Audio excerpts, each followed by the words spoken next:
So we started out, on the first unit, which is events management, and in the last session we looked at, the learning outcome 1, which basically talks about the different types of events, and obviously kind of differentiates them on the basis of their size, in terms of where they happen and the classification in general. And then one of the key things that we looked at was primarily, understanding the relationship between tourism as a sector, hospitality as a service, and then events, which has become one of the key parts of the hospitality and tourism sector, and kind of brings in more revenues. So we understood the relationship and obviously definitions of these 3 different, important concepts within this particular, unit.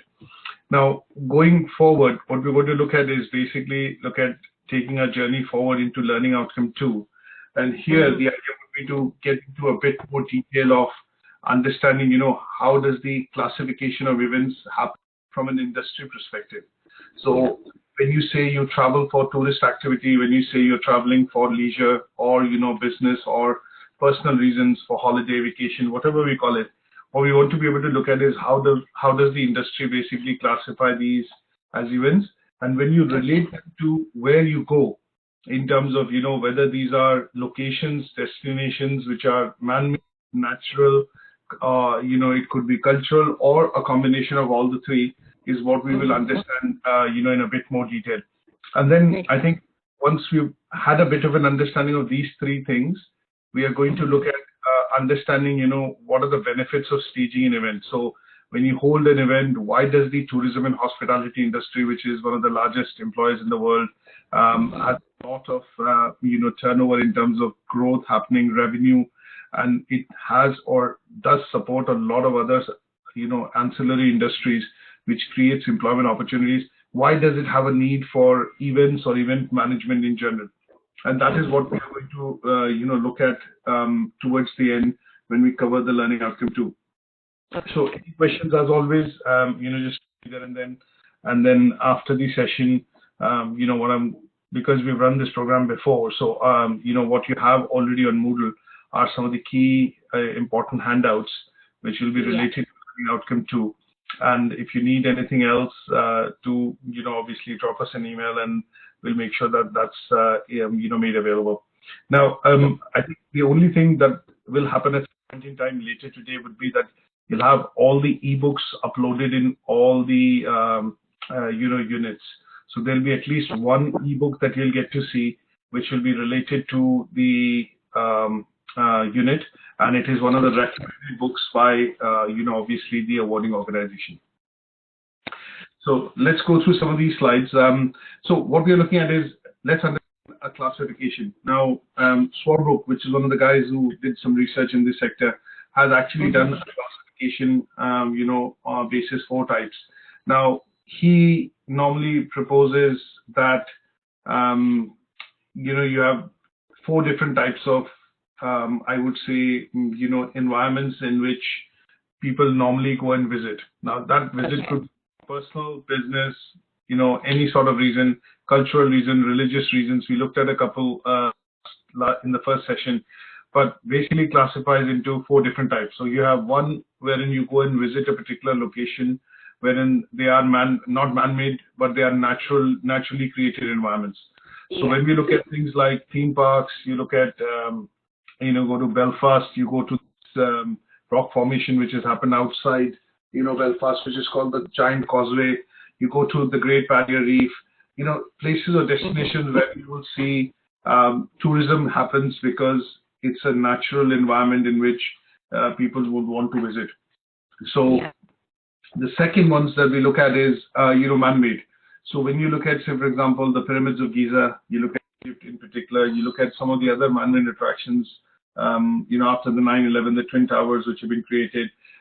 You look at some of these kind of attractions which are classed into buildings, structures, or sites. And they're designed for the whole purpose of attracting visitors. And in some cases, it could be for religious reasons as well. So when you look at Burma, for example, when you look at Cambodia, for example, you look at parts of India, for example, You look at the Saudi Arabia, the Holy Mecca where people go to. So these are structures which are created for religious reasons. So all these structures which are primarily man-made and are sites which attract substantial number of visitors, across the year, or for a calendar, in the calendar year, at some point of the year, they would be classed under the type. The third will be structures which are primarily created, slight differentiation between point 2 and 3. The third is that they are structures or buildings or sites created primarily for leisure, not for religious reasons. So when I look at classifying Disney, for example, Disneyland, when we look at theme parks or event parks in particular, like safari parks in particular, they are designed primarily for the purposes of attraction. They are not, they do not have any other reason, say like a religious reason or a corporate reason, for example, or a personal reason or a family reason. They are primarily designed for leisure purposes or purposes. And then we classify the fourth type into, if they do not fall into any of these three, what we do say is, okay, we look at special events, and these could be, as we look at the classification of events, like under the corporate events, you have so many. You have a press product launch, press briefing. So similarly, special events would classify or look at things like wedding anniversaries, it could be birthday parties, it could be any sort of a special event, which marks the occasion being special. Now, this type of classification, also kind of matches some of the others, which have been quite generically defined as natural features. So when you look at the first one, man-made, which is structures. Third is cultural. So things like festivals when it happens, or fairs, festivals, things like that, which are a part of the calendar year, but happen primarily because of cultural reasons. So this point is differentiated from another point that we looked at earlier, which was human man-made buildings or structures, but for leisure purposes. Here what they've done is, for cultural reasons, they've created a category. And the fourth could be a combination of any of these. So sometimes you will see people go for a holiday or a vacation, and they try and dovetail into a lot of reasons. So you could go to, for example, a country like India, you could go for holiday, you could go for visiting temples, karma, all those things would also be combined. So things like these, different classifications, but this is how, we get to see some of the classification happening when we look at, types of events, or, when we look at the classification of, sites because of which tourism originates. Now, one other classification that we look at in particular is the modern classification, which was proposed by, leaks. And here we talk about is 4 parameters. So we talk about a regional market, we talk about a local market, we talk about national market and international market. So basically what we're trying to do is, here we want to be able to look at, let's look at, here what we want to be able to do is basically look at different types of markets, and within which the markets, what we try to do is kind of define the 3 or 4 categorizations that we look at, which is natural, or features which are because of natural environment. We look at man-made structures.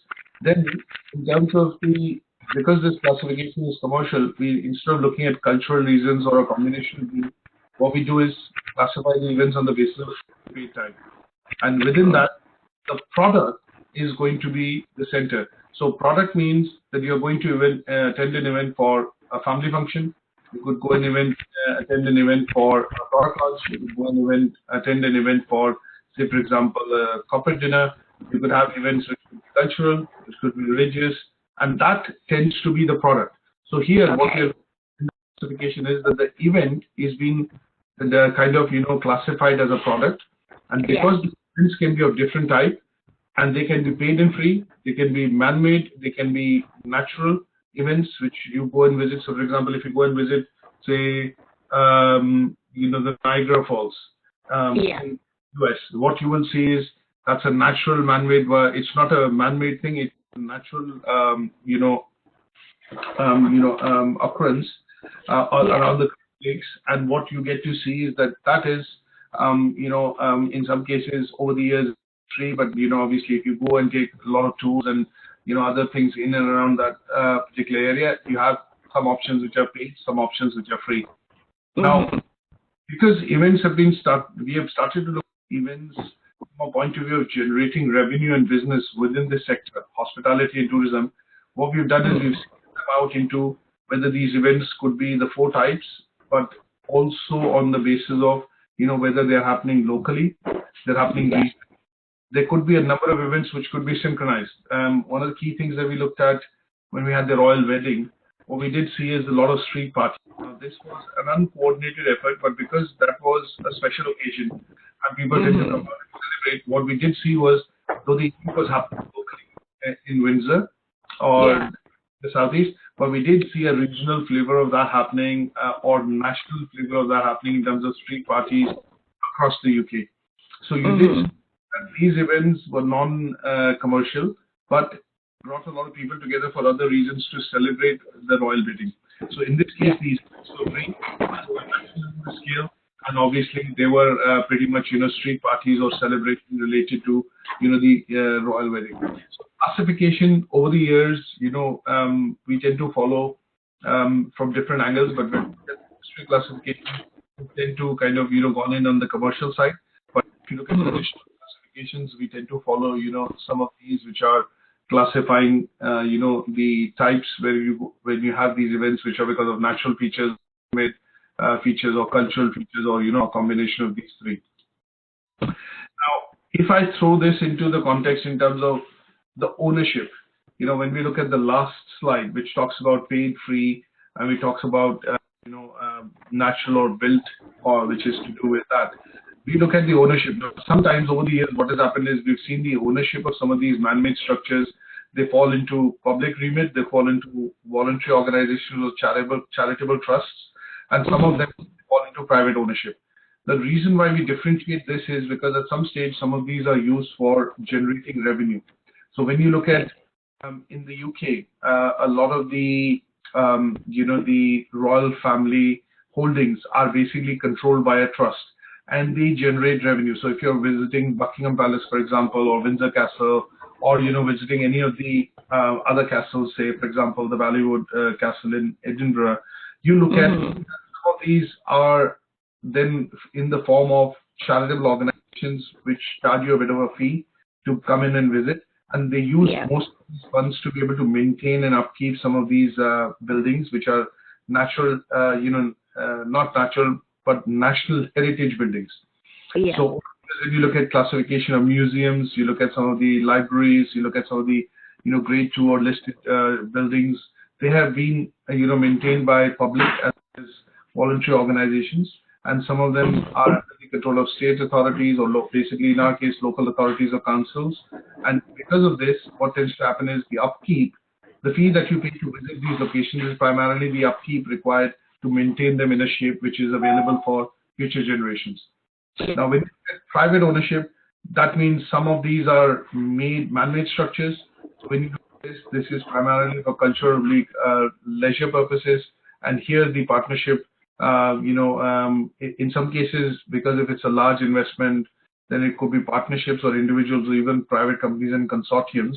But primarily for the reasons of generating revenue, and that is why we do see that the ownership of things like, for example, Disneyland, if you look at the safari parks, or down south, when you look at Legoland, or you look at Knowsley Safari Park, lots of them in the UK, they have been created by investment coming in from the private sector. And this could be individual companies and corporations.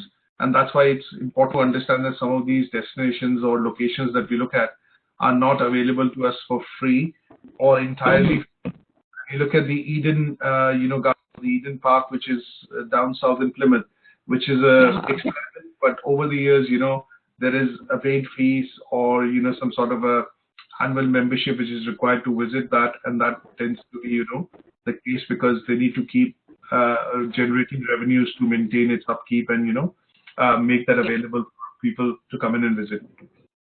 Now, let's look briefly, in terms of what are the various attributes which these venues have. When we say that an event could be done, or when you want to stage an event, how do you pick a place? What are the key attributes or things that you look at when you pick up a particular city, place, location to do an event? Now, some of these attributes were classified by Weaver, And what we look at is when organizations, charities, companies, governments, private sector organizations, public sector organizations, when they look at creating some events, they look at certain attributes in terms of what will attract the audience, why is it going to be special, and in some cases they also would classify and relate it to the fact that how easy it is in terms of accessibility. So when you look at those attributes, you're talking about things like sometimes as an event manager going to plan an event, you look at what would be the location, and you choose a location basis the budget that you have, or in some cases the suitability of the location, because you want to get the maximum crowds or maximum participation from audience. So in those cases, ownership and orientation becomes important, because if you look at a venue which is like a public park, or a location which could be easily rented out from the council by getting permissions, but does not have that much of rental or some sort of fees attached to it, you will go in for some of those venues in locations when you are hosting or staging an event which is to do with, say, fairs or some sort of outdoor events. But if you're looking at hosting a premium event, it could be, say, a gala dinner, or something to do with a charity event, and you want people to come in, and so in those cases you look at picking up a venue which is quite posh and obviously central, maybe a 5-star hotel, and that is where you'll start to look at parameters or attributes like what could be the orientation of that venue. Is it considered upmarket? Is it considered posh? Is it considered, for example, something where people will come in and frequent and want to visit, or is it something which is likable? So those attributes is what we consider when we look at some of these which are listed on the slide. So sometimes you look at configuration, the spatial configuration, because if you're hosting, for example, a drama or a stage show, then you need some sort of a theater style seating. If you're hosting a dinner, you need a round table or some sort of a seating. So sometimes these attributes, like you look at status, you look at carrying capacity, that means how many people can you include if you're doing an exclusive event, say for example a premiere of a film, or you're looking at a premiere of say an art gallery or a right. So you have to look at capacity, how many people can come in because of health and safety, because of in terms of visits which are going to be happening to the venue, how much audience can it actually carry at any given point in time in that location. And I mentioned things like accessibility, market, and context. Now you wouldn't want to hold, say for example, a stage event in an open ground or in an open location, because that would mean that the event might not carry that much of relevance if you're doing that. But you might have to choose a opera house or a related kind of a thing, wherein that would make sense for you to do. So you have to look at these attributes, because if these attributes are carefully chosen and you do not relate it to the type of event that you're doing, then it becomes very difficult to generate the end output which is required when you're holding that event. Now, in most cases, events are related to some sort of revenue. They're related to some sort of, cultural value or strategic value in terms of, uplifting the profile of the, location, or maybe the artist in those cases. So you have to choose a location which is primarily giving you the most optimum return on investment, and some of them needs to be looked at, by matching to these attributes. Now, sometimes you look at, when we talked about, these are slides just giving you some examples of, non-purpose built attractions. Now, look at a lot of man-made and natural attractions, but let's look at understanding some of them from a point and relate to that. So some of these were created, over the years for different reasons, but have now become attractions. Like when you look at the churches like Notre Dame, when you look at it in Paris, look at some of the shopping malls, for example, in London, if you look at the Westlife, we look at Manchester, the Trafford, some of these have become, but actually created for different reasons, but over the years become attractions or a must-see attraction when people actually visit some of these locations. Now, factories, if you see, a lot of people have interest in understanding how manufacturing happens. So when you go to the US, probably people try and visit the Harley-Davidson factory. So some of the iconic things, when you go to many people try and visit the Mercedes-Benz or the BMW, the museum or the factory. So these have become attractions over the years, which were actually not created for that purpose.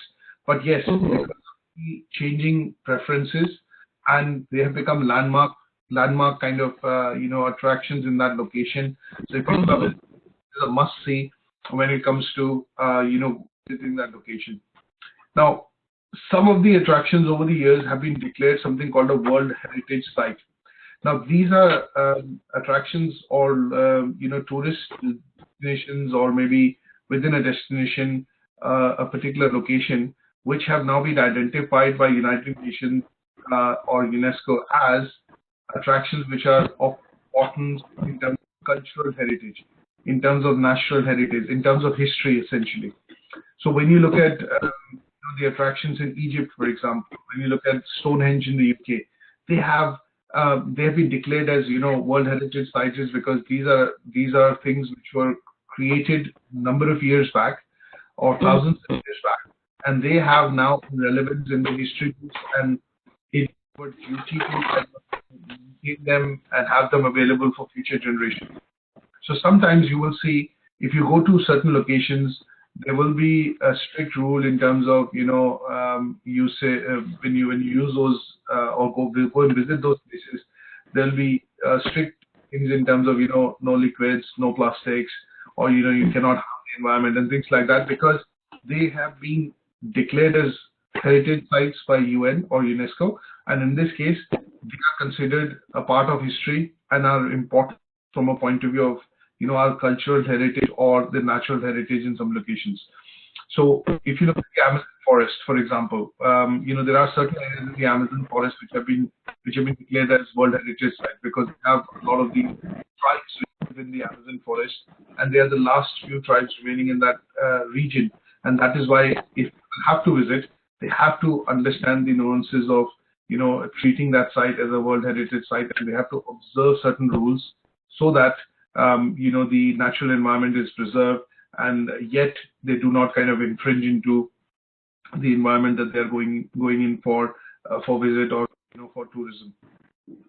So when you look at Burma in particular, when you look at some places in Sri Lanka, when you look at some places primarily in the Middle East, they have been declared World Heritage Sites because they are a part of our history. They show a lot of lineage in terms of background of how the culture and our modern generations actually originated, and that is why some of these sites actually need to be observed. And there the classification comes across wherein you say, okay, these are natural sites or these are man-made sites, but over the years they become World Heritage Site because they are a part and parcel of our history.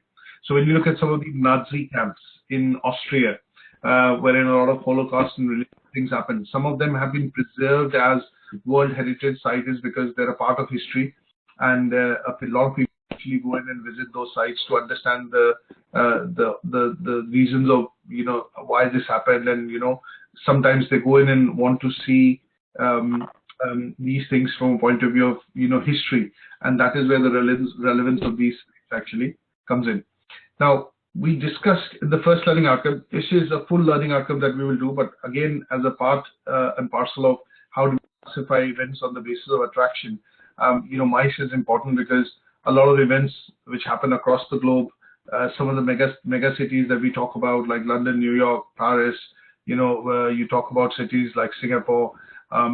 These cities primarily host a lot of these events, and these events then in turn drive tourism to that location. So MICE is an important factor, and we'll study that in the next learning outcome. We also classify events on the basis of their types. So sometimes you see the sporting events like the Wimbledon, which has started recently now. You look at the Olympics and the Football World Cup, which is happening, the FIFA World Cup. These are events which are classified on the basis of their types. So sometimes you will have that classification wherein it should drive tourism for a certain number of days or a period of time, and that is why this classification is important. Mega events, we did, look at some of them briefly, things like the Olympics, the FIFA World Cup, which is happening, and these are mega events because they generate a lot of interest, and a lot of visitors tend to come in and generate tourism for that location. the events are happening. Now, sometimes when you look at hosting events, there are bits and pieces of events that we have to look at wherein language tends to be a barrier or the culture tends to be a barrier, but that does not mean that people should be prohibited or should feel the need that that is a destination or a location where they can't go in and experience culture or history. So in some cases, you have the role of visitor centers, and these visitor centers, they play a very dominant role when we look at events in general. So you have tourist information which is available from them, but also what they tend to do is they have a large event which is happening, like the events which happen in the O2 Arena, or here in Manchester, the O2 Arena again. What we do get to see is that sometimes when a big event or a gig or a music festival is happening, there are signposts and other things created, temporary parking lots being created, and this is to facilitate and ease the whole aspect of hosting the event in that location. Sometimes you take bus tours and things like that, you will see that because there are lots of different types of visitors which come to London, you will see that the bus tours typically have some sort of, a language, they have commentary available when you're on the bus tour. They are available in different languages, I think about 15 odd languages. So over the years, what has happened is, in order to facilitate interaction with visitors coming to a location, the industry has in general created the concept of something called tourist centers or information centers, and in some cases they end up facilitating or providing information which helps run some of these events in those venues time and again, because of the periodicity that we look at. The events happening time and again over the years, and they become a part of the calendar, cultural calendar for that particular location.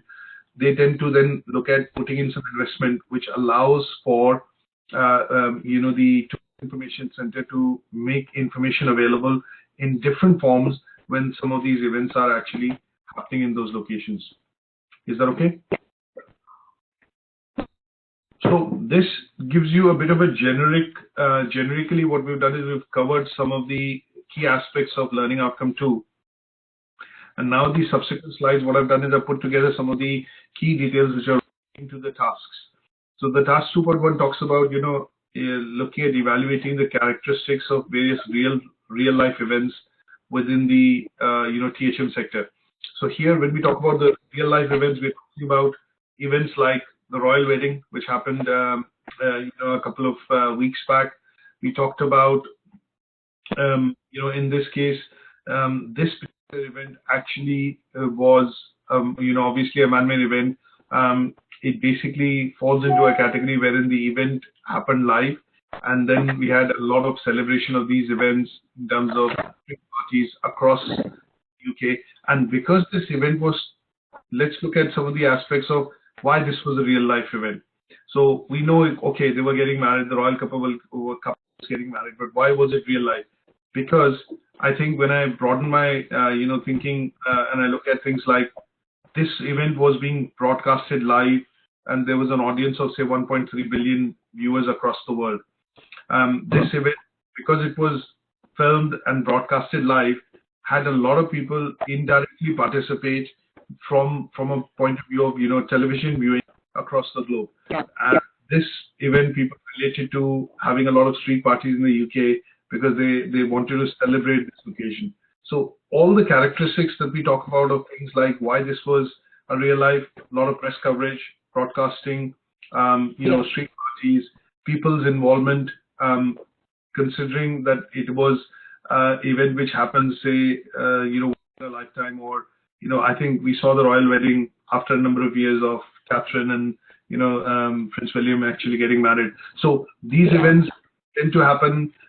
They're already talking about the next royal wedding, which will happen probably in the next 20, 25 years, or which will be for the kids of Prince and Meghan, and Prince Harry and Meghan and things like that. So these events classification of being real life events. Now here, if we have to dwell into these events a bit more, what we want to be able to understand is who are the key stakeholders of the event, right? So the key stakeholders of the event were the royal family. We had the people in and around the royal family, so it could be the family of Princess Meghan Markle. We look at some of the family of Prince Harry, and they, along with maybe the state, they, along with the royal, the monarchy in particular, or the royal family in particular, were the key stakeholders. When we look at the select invitation to the guests, they were also stakeholders because they were invited to attend the wedding. And then the other stakeholders which were participants in the events, things which wherein we look at some of the people which were part and parcel of the event from a point of view of preparations. When we look at the bands, we look at the participation of the the army, and all those things. We look at those being stakeholders because they were a part of being the organizers to be able to run this event, in a fixed fashion. So sometimes when you look at classification of these events, we need to understand what are the characteristics of real life events. So there are some characteristics which have come to. So it involves things like the media, and media could be television, press, whatever. We look at a lot of people who get involved in the operational side of things, and they will be cast as co-workers. And then you have the participants. In some cases, these are different from the participants who are actually involved in the whole event themselves, which is the royal wedding.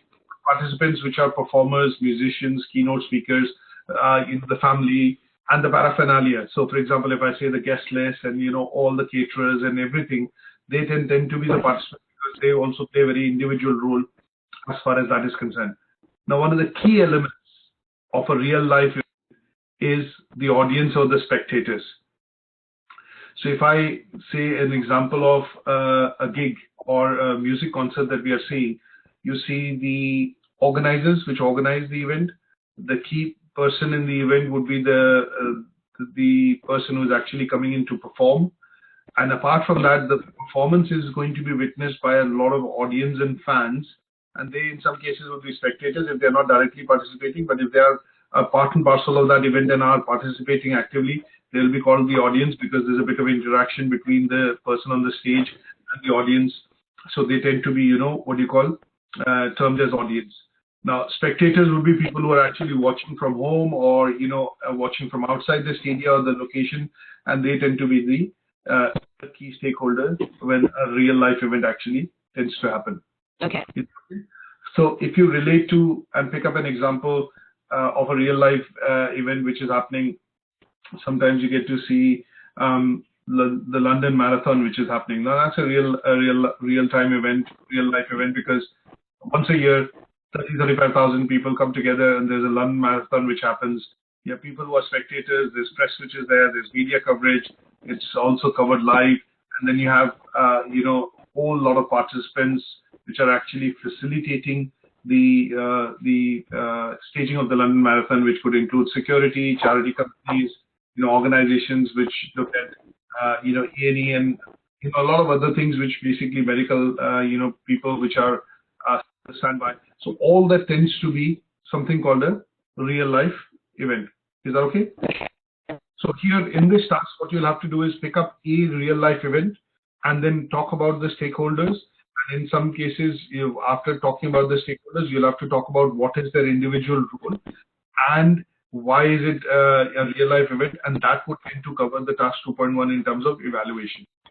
Okay. Now, if I go to task 2.2, here it talks about classify the range of venues within the THM sector which are suitable for staging of events. So you're going to be talking about the types of, or basically the topology of or types of the classification of the venues, and these will then, you'll have to give it a bit of a table or an example to say why the classification actually looks at that. So we start off with the industry classification, which talks about the types of events. It could be 4 types. And then when you talk about these 4 types, you can further detail that down into one of the types of events, and then choose the suitable venues why these events happen in that location. And say, for example, when I talk about a range of events would be these kind, but then what the task would ask you to focus on is range of venues. So here, if I choose, for example, a corporate event could be held at different types of venues depending on the type of corporate event. So if it's a PR launch or a product launch, if it's a corporate dinner, if it's a charity dinner, if maybe it's an annual meeting.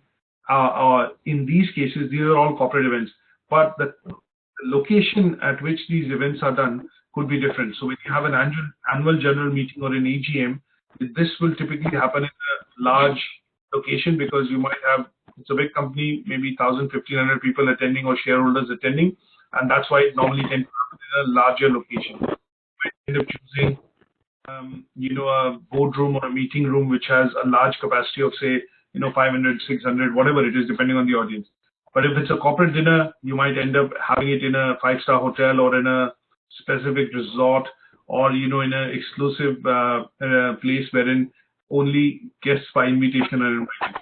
Here, the idea would be to pick up a type of event and then table classify, or maybe in a tabular fashion, list out the range of venues which could be suitable to do these kind of events. Now, sometimes you look at family events. I would pick up that category of family events. Within the family events, you could have different types. You could have birthday parties, you could have weddings, you could have kiddie parties, you could have, wedding showers or anniversary parties, things like that. And when you look at that, you then classify in the table the individual venues of why they are suitable for those events. So, for example, if you're having a birthday party, it could be a location which could be an outdoor location, or you might have an activity-led location which could be wherein you're having it, wherein you invited a lot of friends and kids, and there are a number of activities that you're doing. It could be at home as well if it's a small gathering, depending on so the classification of venues is required when you list out a particular type of event. Is that okay? We look at a bit of understanding in terms of what is the impact of globalization on events. How is, in general, the connected world having an effect on the events industry in general. So here the idea would be that when you look at over the years, if you look at last 20 years, or if you look at the last 30 years, maybe in the last 30 years air travel was available, but a lot of people could not afford to travel. But as the economic status of people has risen, as the disposable income has risen, the air travel has become cheap. So if you look at Ryanair, EasyJet, these airlines were practically non-existent before 2004, 2005. But these airlines, when they came in, the impact has been that it has made travel quite affordable. And because of the advances in telecommunication, when you look at the early 2000s or early 90s, you had a mobile phone, and 1 in 1,000 or 1 in 10,000 people had mobile phones, depending on the country we pick and choose. But in the early 2000s, it started to become a commodity, and now you look at, about 2 billion smartphones are sold every year. So if the world population is 8 billion, you have approximately 1/4 of that being sold every year. So the impact of globalization has to be understood from a point of view of, other industries around tourism, which could be travel, which could be hotel, which could be telecommunication. It could be in general, understanding how some of the locations or destinations wherein millions and billions of dollars are being invested. So when you look at locations like Macau, Las Vegas, you look at some of these bigger cities, which are cities within cities, and they've been created primarily because they want to attract tourism or people coming in, for a number of days, and that has a lot of spend which happens around, that location to generate tourism, and that kind of tends to drive the local economy, or even provides income and livelihood to people in that location.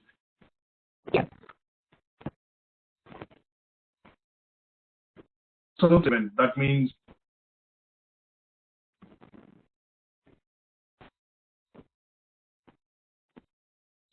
and the importance of that location has also started to generate tourism. When you look at interior parts of China, when you look at interior parts of India, for example, you look at interior parts of Egypt, for example, there you see that some of these places were already frequented by tourists, but as the knowledge and awareness of some of these locations and venues became available, these locations also then benefited from the impact of globalization, because travel became easier, telecommunication and the reach became easier, and that is why these locations are now kind of on the world radar for tourism activities, and there is where some of the events and related activities are also happening. So when you look at the safari, the night safari in say Dubai or Abu Dhabi, when you look at these were events which used to happen but at a smaller scale. But over the years, what has happened is the impact of globalization has meant that a lot of people now want to experience, have the ability to be able to spend because of economic reasons, and want to look at these events or experience the events firsthand. And that is where the impact is actually being seen, which tends to benefit the events industry in general. Now, the last aspect that we want to look at is some of this is also looking at promoting the concept of sustainability. As tourism increases, what you do get to see is we get to hear plastics in ocean, for example. Now, that's not a direct example, but in some places, when you look at which is primarily tourism is only driving the economy, you will see that conservation and sustainability is becoming a key element when it comes to modes of transport, the venue itself, and when you look at some of the other facilities which facilitate tourism in that region. So when you look at Bali, Indonesia, for example, you look at Maldives, you look at destinations like Ibiza, or you look at destinations like Mallorca, wherein a lot of this is driven primarily by tourism. What is happening is in those locations, the concept of sustainability, preservation of environment, those kind of things are now becoming important. So reuse, recycling, and obviously looking at less and less wastage in terms of resources is being kind of let me put it, as being aggressively promoted, because what they want to be able to do is promote the environment conservation in that location, so that it is available to a number of people across or for a number of years, if this is taken as a concept going forward. So in some places, when you look at, when you go to some mega cities, you will see, like when you go to Amsterdam, more or less you see that the cars are banned in the city center, or you can't drive cars in certain locations, because what they want to do is promote the concept of environment free of pollution. And this is where they kind of promote the concept of bikes or cycles. You look at Barcelona, for example, you look at London now, in some places, you have these facilities where you can, rather than using public transport, your private transport, you either use public transport or use other methods of transport, which kind of encourage, sustainability or, preservation of environment. Is that okay? Right. Last is basically the learning outcome 2.3, and that talks about, explaining the benefits of, staging events in the THM sector. Part of it is something which is this is quite straightforward. It's very easy to understand. Is why do you think events as a has come up as a separate let's say a separate vertical within the THM sector, tourism and hospitality sector? This is because in order to drive revenues, quicker revenues in volumes, what you do get to see is that a lot of destinations which rely on tourism over the years have come up with the concept of creating an event which creates a spike in tourism, or during certain months, or in certain months when there is no tourism. So these events actually tend to promote that location to bring in the money to the local economy. But apart from that, let's look at some of the other reasons why events are hosted. So you see the Cultural City of the Year, which is a competition started off in the EU, and the idea here is they're looking at raising the profile of the city. Like Liverpool, Hull, for example, is the Cultural City of the Year this year. When you look at these kind of events, the idea is there they want to raise the profile of the city, and that is why some of these events are important. And here, this staging of event is done by public-private partnership. That means there's a keen involvement by the local government, regional government, national governments, and also you will get to see that the private sector tends to participate, because there are long-term benefits of staging this kind of an event, wherein the Cultural City of the Year would be something which will be celebrated across the year, and that will bring in a lot of tourists and money into the local economy. You will see that regeneration projects, which government actually invests in, they are primarily long-term investment projects, because they do see say for example, now this is the talk about the third runway at Heathrow. What is this? This is, now they are not staging an event, but in a way, if you there is capacity to bring in more traffic.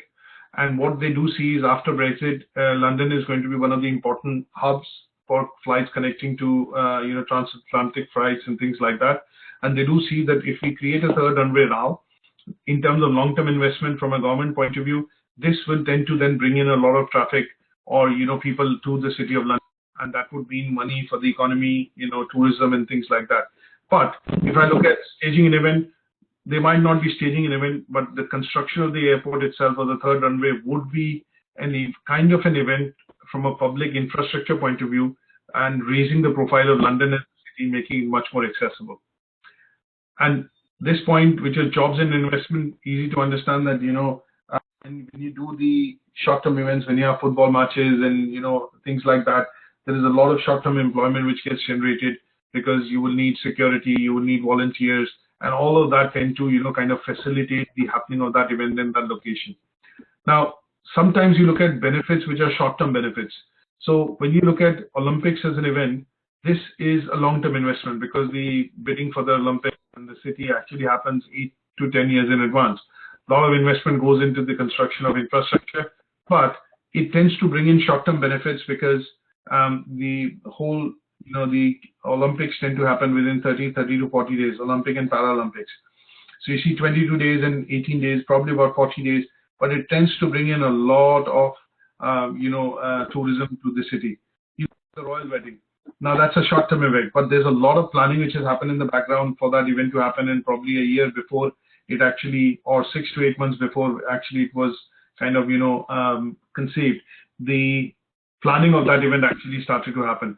But the short-term benefit of that was the next day, if you remember, the headlines in the newspapers were that 1.3 billion viewers, and that brings in initial boost of £1 billion to the local economy, because people went out, spent, did local parties or gatherings, and that tended to drive up the sales of certain types of products, which meant short-term economic benefits. You look at FIFA football happening, and you see that it's already being talked about in the news that the CO2 is in short supplies, the things, and the beer, for example, in terms of the sale of beer actually tends to increase because of this particular event. So you look at staging of events, and sometimes you will see that companies and organizers will actually do an outreach to various different types of people and industries, because they see that they are also indirectly going to benefit. Now, if you have an event being hosted, like let's look at meeting and conference, you'll see that what they tend to do is they will tend to do tie-ups with hotels, the cab industry.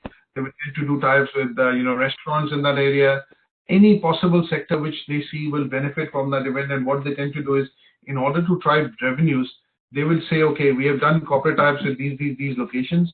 You're traveling and you're booking a flight, you can book a hotel at a discounted rate. But what has happened in the background is that the businesses are tied up in such a way that it generates a cascading set of business from one leading to the other. So if you're coming to attend that meeting or conference, you'll book a flight, you'll evidently need to book a hotel. When you book a hotel, you need a cab service or a ride which will pick you up from the airport.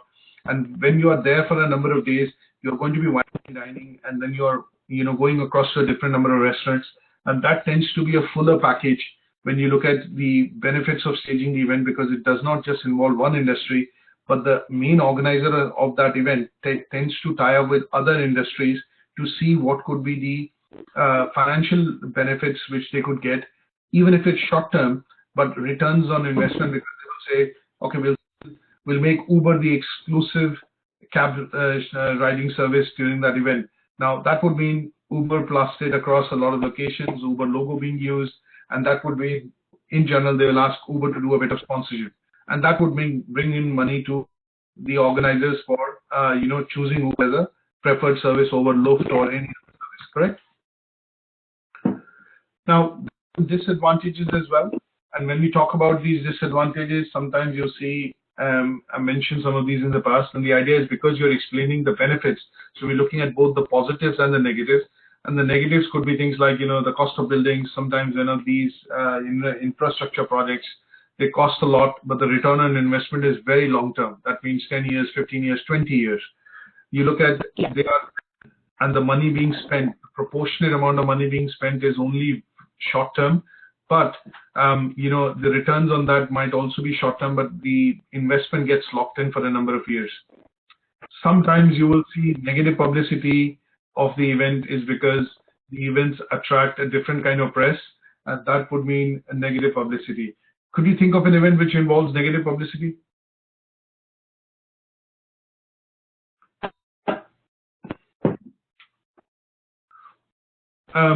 If you talk about something which is negative publicity.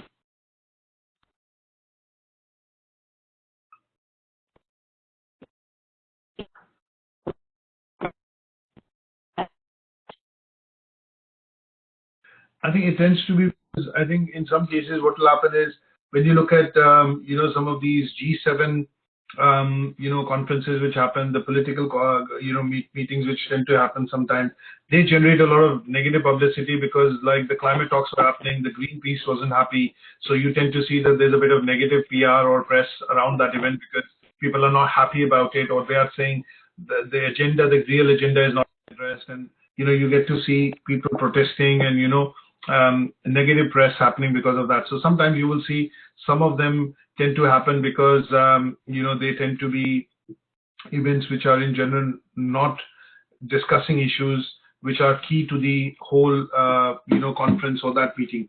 So you will also see that, some of the major disadvantages of happening, some of the sporting events, which are kind of, put as a headline, would be that sometimes you will see the cost of security. G4, for example, was handed out a contract of worth 260 million when London Olympics happened. So that was a cost in itself to maintain security for the event, and which meant that the ticket prices, went up because the security at that point in time was a heightened issue, and it had to be dealt with, and it had a knock-on effect on the prices of tickets up when people were looking at buying tickets for venues, or for example, for some of the events happening in those venues during that point in time. But in general, what we talk about is sometimes when you host an event, you have to look at some of these things which are advantageous and some of the things which are not that advantageous or negative and could relate or generate, negative publicity in general happening for the event. Is that okay? This is something we will cover, which is the next, learning outcome 3, and we're going to be talking about, MICE in a great more detail, because this learning outcome is going to be, the next one is going to be all about, meetings and conventions and exhibition, and why this has become within the events as a vertical, why this has become the most important revenue driver, within events management. Any questions on this, Selina, so far?